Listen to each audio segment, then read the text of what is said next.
నమస్తే, నేను మీ Ashok Kumar. Welcome to our channel. పులివెందులలో ఎట్టకేలకు జెడ్పీటీసీ ఎలక్షన్ యొక్క సమయం ఆసనం అయిపోయింది. ఇవాళ ఓటర్లు ప్రశాంతంగా ఓట్లు వేసుకుంటూ ఉన్నారు. అసలు అంత ప్రశాంతంగా ఓట్లు వేసుకోవడానికి కారణం ఏంది? గత 30 ఏళ్లలో పులివెందుల నియోజకవర్గం కేంద్రంగా ఏ జెడ్పీటీసీ ఎలక్షన్స్, ఎంపీటీసీ ఎలక్షన్స్ కానీ, సర్పంచ్ ఎలక్షన్స్ కానీ, మున్సిపాలిటీ ఎలక్షన్స్ కానీ ఏ ఎలక్షన్లో ఇంత ప్రశాంతంగా ఓట్లు వేసుకోలేదు. First time the history of Pulivendula from last 30 years. ఎందుకంటే 30 ఏళ్ళని ఎందుకు చెప్తున్నంటే ఆ 30 ఏళ్ళ నుంచి ఏ ఒక్క నామినేషన్ కూడా బళ్ళ మొత్తం యునానిమస్ జెడ్పీటీసీ ఎలక్షన్స్ అయితే. ఎందుకంటే అక్కడ ఉన్నటువంటి రౌడీ రాజ్యం కావచ్చు, లేకుంటే అక్కడ పోలింగ్ బూతుల వద్ద ఆవహించినటువంటి రౌడీ మోకలు కావచ్చు, గత 30 ఏళ్ళంతా ఇదే జరిగింది. కానీ first time the history of Pulivendula elections ఏం జరిగింది? 1994లో ఎంపీ ఎలక్షన్ సమయంలో రాజశేఖర రెడ్డి గారు అక్కడ ఎంపీగా పోటీ చేస్తూ ఉన్నప్పుడు కేవలం 5,000 ఓట్ల మెజార్టీతో ఆయన గెలిచాడు. దీనికి మొత్తానికి కారణం ఎవరంటే అప్పట్లో అక్కడ ఎస్పీగా ఉన్నటువంటి ఉమేష్ చంద్ర గారు. అది వేరే సబ్జెక్ట్ కావచ్చు కాక, అంటే కరెక్ట్గా మీ యొక్క మనసును నమ్మి మీకు ఎవరైతే మంచి చేస్తారో, మీ కుటుంబానికి ఎవరు ఆసరాగా ఉంటారో, ఎవరు తోడుగా ఉంటారో వాళ్ళకి మీ ఓట్లు మీరు వేసుకోండి అని చెప్పి పోలీసు వారు కన్నా స్వేచ్ఛగా కల్పిస్తే ఎక్కడైనా సరే, ముఖ్యంగా ప్రస్తుతం పులివెందుల గురించి మాట్లాడుతున్నాం కాబట్టి పులివెందుల నియోజకవర్గంలో వాళ్ళు ఇచ్చినటువంటి తీర్పు మొత్తం వైఎస్ ఫ్యామిలీకి దిమ్మ తిరిగిపోయింది 1994లో. ఆ తర్వాత ఇన్నేళ్ల తర్వాత అక్కడ కర్నూలు రేంజ్ డిఐజీగా ఉన్నటువంటి కోయ ప్రవీణ్ గారు పులివెందుల ఎలక్షన్స్ అంత అద్భుతంగా ముందుకు నడిపిస్తున్నారు. ఎందుకంటే పోలీసు వారి సమక్షంలో ఎవరు ఎక్కడెక్కడ గొడవలు జరగకుండా, చెదురుముదురు ఘటనలు ఎక్కడ జరగకుండా ఆయన ముందుకు తీసుకెళ్తా ఉన్నారు. దానికి ఆయన తీసుకున్నటువంటి జాగ్రత్తలు ఏంటంటే చెప్పలేనన్ని సీసీ కెమెరాలు పెట్టారు, అదేవిధంగా బాడీ వ్యాన్ క్యామ్స్ అని పెట్టారు, అలా కాకుండా హ్యాండ్ క్యామ్స్ చేతల్లో పట్టుకొని వెళ్ళే కెమెరాస్ పెట్టారు, ఇంకా డ్రోన్ కెమెరాస్ కూడా పెట్టారు. ఎక్కడ ఏమి జరిగినా కూడా మీరు ఇమ్మీడియట్గా అరెస్ట్ అవుతారు అని ఆయన క్లియర్ కట్గా వార్నింగ్లు ఇచ్చేసినాడు. కాబట్టి పోలీసు వారు వాళ్ళ పనితీరు సక్రమంగా జరుపుకుంటూ పోతున్నారు. అక్కడ మొత్తం మీద 10,000 పై చిరుకు ఓట్లు. కాబట్టి ఇప్పుడు మిగిలినది ఆయన చేసుకున్నటువంటి జాగ్రత్తలు ఏంటంటే అక్కడ పులివెందుల మున్సిపాలిటీ కాకుండా పులివెందుల చుట్టుపక్కల ఉన్నటువంటి 6 గ్రామ పంచాయతీల్లో కూడా ఈ ఎలక్షన్స్ జరుగుతున్నాయి. కాబట్టి ఇక్కడ పులివెందుల మున్సిపాలిటీ కేంద్రంగా అక్కడ లాడ్జిల్లోనూ లేకుంటే అక్కడక్కడ బంధువులలోనూ ఉండేటువంటి మాజీ మంత్రులు కావచ్చు, లేదా ప్రస్తుతం ఉన్నటువంటి, ఒకవేళ ఇప్పుడు వీళ్ళు ఎమ్మెల్యేలు ఎవరు పాలేదు కానీ తెలుగుదేశం వాళ్ళు, జనసేన వాళ్ళు, ఒకవేళ వీళ్ళు వచ్చినా కూడా వీళ్ళ పరిస్థితి అదే. మాజీ ఎమ్మెల్యేలు కావచ్చు, మాజీ మంత్రులు కావచ్చు, మాజీ ఎంపీలు కావచ్చు, అక్కడ లోకల్లో ఉన్నటువంటి టీడీపీ వైసీపీ లోకల్ నాయకులు కావచ్చు, వీళ్ళు ఎవరైనా సరే ఇన్ఫ్లుయెన్స్ చేస్తారు ఓటర్ని. లేకుండా ఉంటే ఏదన్నా అనుచిత కార్యక్రమాలు చేస్తారు, లేకుండా ఉంటే దాడులకు పాల్పడతారు అని డౌట్ వచ్చిన ప్రతి ఒక్కరిని హౌస్ అరెస్ట్ చేసేసినారు. ఇప్పుడు వైసీపీ వాళ్ళు ప్రతి సోషల్ మీడియా కానీ, మెయిన్ స్ట్రీమ్ మీడియాలో కానీ వాళ్ళు అంటుంది మొత్తం మమ్మల్ని కబంధ హస్తాల్లో పోలీసు వారి ఉక్కు పాదం మోపినారు, మమ్మల్ని ప్రశాంతంగా ఓట్లు వేసుకొని లేదని చెప్పి. నాకు తెలిసి నేనైతే పేపర్ చూడలేదు కానీ, టీవీ చూడలేదు కానీ, ఖచ్చితంగా నా మాట అబద్ధం అయితే మీరు సాక్షి పేపర్ ఓపెన్ చేసుకొని చూడండి, లేకుంటే సాక్షి టీవీ ఓపెన్ చేసి చూడండి. వాళ్ళు ఖచ్చితంగా ఈ మాటలు చెప్తూ ఉంటారు. దానికి ఇప్పుడు నేను మీకు ఒక వీడియో చూపిస్తాను, ఒకసారి దయచేసి ఒకసారి చూడండి.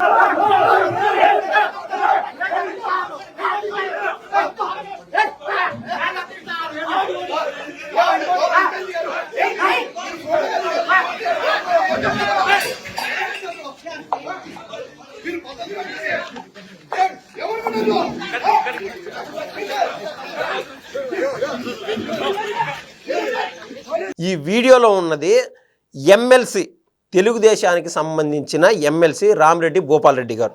ఆయన కూడా పోలీసు వాళ్ళు ఎత్తుకోబోతున్నారు. ఎందుకు? అక్కడ ఎక్కడున్నా కూడా ఆయన చూసి చుట్టూరు ఓటర్లు ప్రభావితం అవుతారు, వాళ్ళు ప్రశాంతంగా ఓట్లు వేసుకోలేరు. పొరపాటున వాళ్ళు వైసీపీకి ఓట్లు వేసుకుందాం అనుకుంటారు, ఈయనంటే ఓట్లు వెళ్ళారు కదా. కాబట్టి ఈయన తెలుగుదేశం వ్యక్తి అయినా సరే ఈయన కూడా హౌస్ అరెస్ట్ చేసేసారు. ఇంకొక ఫోటో చూపిస్తాను, దాన్ని కూడా ఒకసారి విశ్లేషిద్దాం.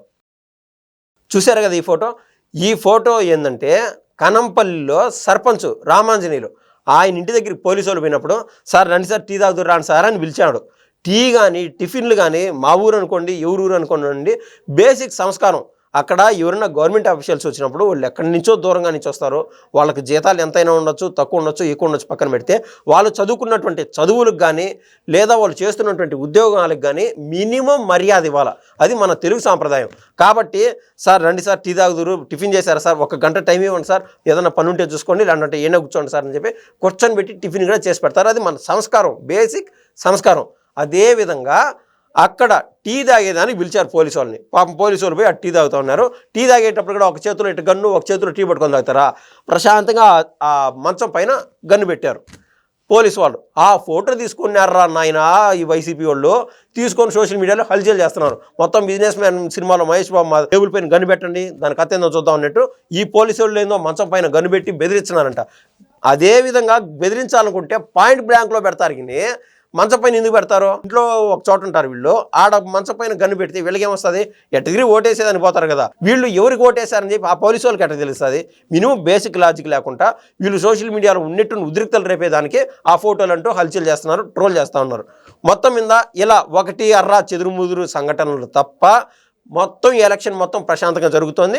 ఇంకొక విషయం ఏంటంటే, ఒక చోట స్వతంత్ర అభ్యర్థిగా పోటీ చేస్తూ ఉన్నటువంటి ఒక వ్యక్తికి కొంచెం ఇబ్బందులు జరుగుతూ ఉంటే, ఎందుకంటే అక్కడ వైసీపీ వాళ్ళు వచ్చి నువ్వు పోటీ చేయగాకు లేకుండా అక్కడ పోవద్దు, మీ ఓట్లు మాకు పడాలా, అనవసరంగా ఓట్లు చీలిపోతున్నాయని బెదిరిస్తే అక్కడిక్కడ పోలీసు వాళ్ళు పోయి ఆయన ఓటు ఆయన ప్రశాంతంగా వేసుకునే విధంగా పోలీసు వారి దగ్గర ఆయన ఓటు ఆయన వేసుకొని ఇచ్చి ఇంక ఓండి అబ్బా ఎవడొద్దు మీరు కూడా వద్దు అని చెప్పి ఆయన కూడా పంపించారు.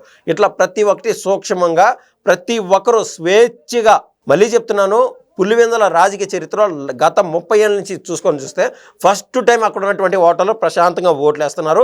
ఈ జెడ్పీటీసీ ఎలక్షన్స్ అంటే కేవలం 10,000 మంది పైచీలకు ఓట్లు ఉండొచ్చు, కానీ ఈ ఎలక్షన్ మొత్తం పులివెందుల ప్రజలందరూ నిశ్చితంగా పరిశీలిస్తున్నారు. ఎందుకంటే రానున్న నెక్స్ట్ టర్మ్ ఎలక్షన్స్లో మొత్తం ఆడ 1,00,000 ఓట్ల పైన ఉన్నాయి కాబట్టి, 1,50,000 పైన ఓట్లు ఉన్నాయి కాబట్టి మేము కూడా ఇదే మాదిరి స్వేచ్ఛగా ఓట్లు వేసుకోవాలా, ఒక్కసారి ధర్మమైన ప్రభుత్వానికి లేదా ధర్మంగా పాలిస్తున్నటువంటి ప్రభుత్వానికి ఓట్లు వేయండి అని చెప్పి వాళ్ళు కూడా వాళ్ళ బంధువులకి ఖచ్చితంగా మీరు పలానా పార్టీలకు ఓట్లు వేయండి అని చెప్పి వాళ్ళంతా వాళ్ళు ప్రయత్నం చేశారు ఇన్ని రోజులు. మొత్తం మీద ఇంకా 2 రోజుల్లో ఎలక్షన్ రిజల్ట్ అంటూ వెలువడనుంది. ఎవరు గెలుస్తారో అని చెప్పి ప్రతి ఒక్కరూ యాంగ్జైటీగా చూస్తూనే ఉన్నారు. ధన్యవాదాలండి.